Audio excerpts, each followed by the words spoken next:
आज आपण बघणार आहोत आनंदीदायी कुंडी।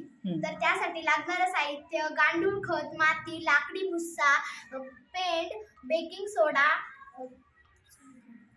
चुनखडी, शेणखत आणि कागदाचे तुकडे। चला आता आपण मिक्स करूया।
आणि हा वापरलेला पेन।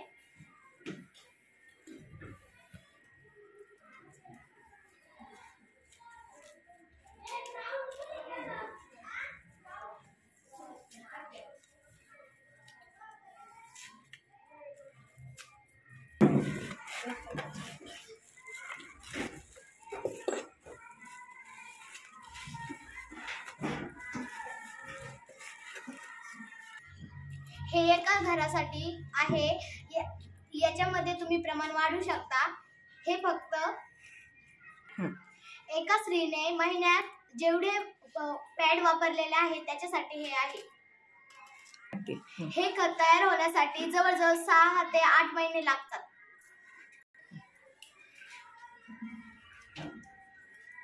आता आम्ही हातमोजे घातलेले नाहीये, पण तुम्ही हातमोजे घालून सतत दर महिन्याला हलवू शकता। याला थोडं थोडं दररोज पाणी देत राहायचं। अशा प्रकारे आपलं आनंदी कंपोस्टचं पीठ तयार झालेलं आहे। 6 ते 8 महिने हे खत बनत नाही, तर आपण हे याच्यावर ठेवून देऊ आणि ही शोभेसाठी ही कुंडी याच्यावर ठेवून देऊ। कुंडीला छिद्र असल्यामुळे आपण जे या झाडाला पाणी टाकतो ते पाणी इथून खाली जातं, त्यामुळे ओलसरपणा पण टिकून राहील। वापरलेले पॅड हे कंपोस्ट पॅड आहे, दुसरे कोणतेच नाही।